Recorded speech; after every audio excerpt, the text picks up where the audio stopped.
in Hamilton for many reasons on Monday night, so let's get right down to it.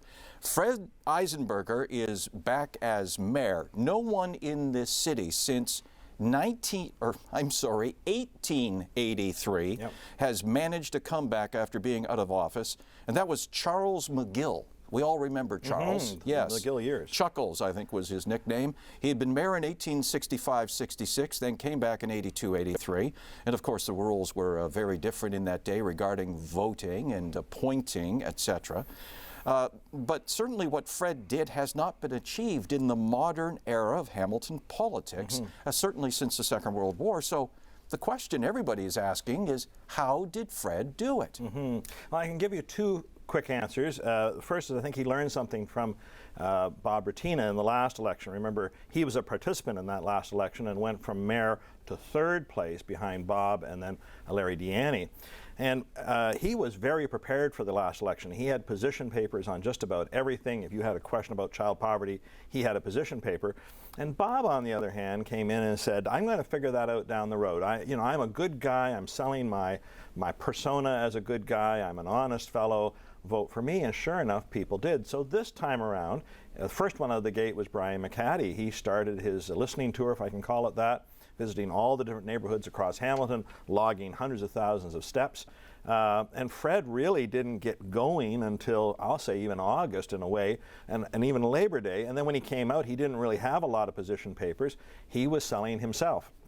So that's the first side of it. And I think the second side of it is, now that we have the football stadium, the great contentious issue that sort of ended his time as mayor, it's not a bad stadium that we got. I think it's a very good stadium that we got, but I think it could have been more, and I think people are now seeing the vision that Fred had around the West Harbor with maybe some nostalgia and thinking, well, we've still got all this land assembled. Okay, the football stadium isn't going to be there, but that's a project that faces this council. What are we going to do? This guy might have had it right the first time around, so this is him a chance to. I read a lot of letters to the editor where people are suggesting maybe he had it right 4, 5, 6 years ago when the Pan Am Games first approached us. Yeah, and I think they like this, and they're going to reward him for saying, I think you did get it right. If I can give you a third thing, what really characterized the mayor's race was a sort of a referendum on LRT, and this was Brad Clark's decision, again shortly after Labor Day, to separate them. Up to this point, the three candidates were very similar on almost all the issues. We want good government, efficient government, low taxes, a place for children to be raised, and Brad said, well, I'm going to separate myself. I'm against LRT. Ask these two where they stand. Of course, Brian came out as very pro-LRT, and Fred took a middle position. He said, I'm leaning towards LRT. I think it's the right answer, but there's been enough new data exposed in the last year or two. Let's see if we can create a citizens panel to review it and bring back recommendations. He didn't shut the door. He kept the door open, and that gave him that middle ground position that I think was attractive to many people. And I think he also realized, and we saw it with the first bleeding away of votes when Russ Powers very clearly stated he and Dundas were not for LRT. And then over the last 4 months, we saw those votes slipping away, especially with the mountain councilors and the rural councilors. There wasn't a heck of a lot of support. And I dare say you and I would agree on this, that if you held an LRT vote tomorrow, it likely would lose in the city of Hamilton, which leads me to this. What do you now expect? Did Fred learn some lessons early on last time around? What would you expect from Fred Eisenberger, this rejuvenated, rehabilitated by the citizens of Hamilton mayor? What are you looking for? Right. Well, coming out of the gate, he's going to have to deal with a couple of issues. This LRT question hasn't gone away yet.